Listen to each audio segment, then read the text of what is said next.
কবিতা স্বপ্নের দেশ পদ্মার চর। সুখের দেখা দুঃখ ছেড়ে চাও যদি ভাই পেতে, আঁকা বাঁকা রাস্তা ছেড়ে তোমরা আসতে হবে পথে। শস্য শ্যামল সবুজে ঘেরা ধানের ক্ষেতের পাশ দিয়ে বড় একটা পদ্মা নদী গেছে একে বেঁকে বয়ে। নদীর পাশ দিয়ে হেঁটে হেঁটে বাড়ির মাঠে যাও, ডুবোচরে দাঁড়িয়ে এবার তুমি চতুর্দিকে তাকাও। আঁখি মেলে চেয়ে দেখো, নেই তো দেখার মতো কেউ।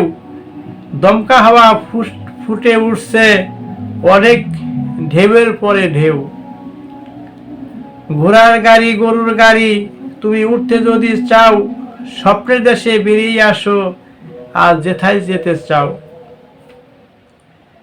কাশি হাতে মাতাল লয়ে বৃদ্ধ চাচা পাকা পাকা বাঁকা পথের মোড়ে ধানের বোঝা নিতে দাঁড়িয়ে আছে ভাই কাঠ ফাটা রোদ দূরে। ক্লান্ত হয়ে কাঁপছে দেখো ধান মারিয়ে কাকা, ধান বেচিয়ে আনবে সদাই বাড়তি কিছু টাকা। আরো দেখবে খড়ের ঘরে শিশু করছে মায়ের কোলে খেলা, ছেলে মেয়েরা দল বেঁধে যায় দেখতে বটতলাতে মেলা। পল্লী বধূ পল্লী গায়ের কোথায় তুমি যাও, কলসি লয়ে ঘুমটা মাথায় দূরের পানে চাও। হেলে দুলে ভোরবেলাতে আসতে ফেলো রাঙ্গা পাও, ঘাসের আগায় শিশুর বিন্দুতে ভিজলো তোমার রাঙ্গা পাও। কত সুখে ছিল সবাই মন আনন্দে মিলে মিশে, সবার সুখ দুঃখ গেছে পদ্মা চরে ধুলায় মিশে।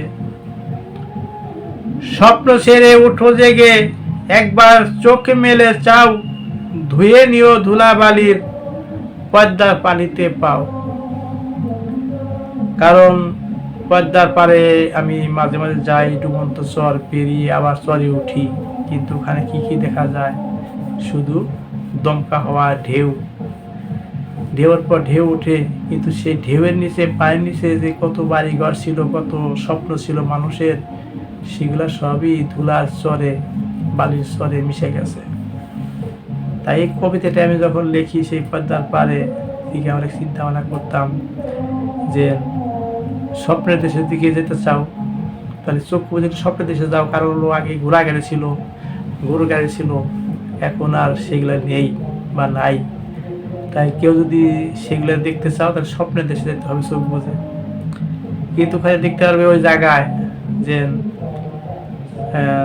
কাশি হাতে মাতাল মাথায়, মাতাল থেকে কেউ চিনবেই না মাতাল কারে কয়। এক চাচা দাঁড়িয়ে আছে পাকা রাস্তার মোড়ে, মানে পাশেই ক্ষেত, সেকে ধান কেটে সে চাচা পূজা কিভাবে দিবে, কে উঠাই দিবে, যার জন্য সে কাশি হাতে করে সেই পূজার সামনে দাঁড়িয়ে থাকে। এবং সেই ধানগুলো বাড়িতে নেওয়ার পর চাচি সবাই ধান মারায়, ধান মারিয়ে সারা শরীর তার ঘামে ভিজে যায়। এবং সেই ধানগুলো সে কী করবে, হাটে নিয়ে যাবে, হাটে নিয়ে বেচবে এবং সদাই আনবে এবং বাড়তি কিছু টাকা আনবে। কারণ এই সময় সেই পদ্মার চরে কত যে সম্পদ, কত যে ক্ষেতগুলা রয়ে গেছে, সেখানে এইগুলা ধানগুলা কাটতো চাচারা, মাথায় করে নিতে আনতো এবং বোঝা নিয়ে হাটে যাইতো। পল্লী গায়ের পল্লী বুধরাও সেই কলসি লইয়া সেই নদী ঘাটে যাইতো বা পুকুর পাড়ে যাইতো পানি আনতে। তাই এখন দুঃখ সুখ ছিল সবারই ঘরেই, কিন্তু সেই সুখটা চলে গেছে পদ্মার ঢেউয়ের জমিগুলো ভেঙে যখন যায়, সুখের থেকে তারা দুঃখের ডালি মাথায় লইয়ে তারা দিক দিক দিয়ে ছোটে কোথায় যায়। এই এলাকা থেকে কত দূর দূরান্তে মানুষের বাড়ি করছে। তাই স্বপ্ন ছেড়ে জেগে ওঠো, একবার চোখ মেলে চাও। আমরা স্বপ্নের ঘরে বিভোর হয়ে আসি, আমাদের চোখ মেলে যেতে হবে এবং এই দুনিয়ার ক্ষণস্থায়ী, এই দুনিয়ার থেকে আমাদের চলে যেতে হবে। তাই ধুয়ে নিয়ে ধুলাবালি, মানে আমাদের জন্য গুণাগুলো আছে নেক, সেই গুণাগুলো আমাদের ধুইতে হবে তোবা করে, নেক কাজ করে।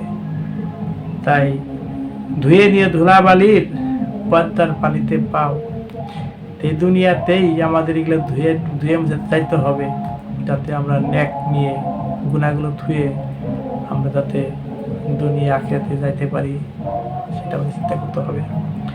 কারণ আমি কবিতা যতগুলোই লিখি, লাস্টে কিছু উপমা থাকে, সেগুলো যাতে আল্লাহ এবং রাসূলের বা পরকাল বা কবরের কথা মনে পড়ে, যার জন্য আমি বেশিরভাগ কবিতায় আমার লাস্টের দিকে এই ধরনের কিছু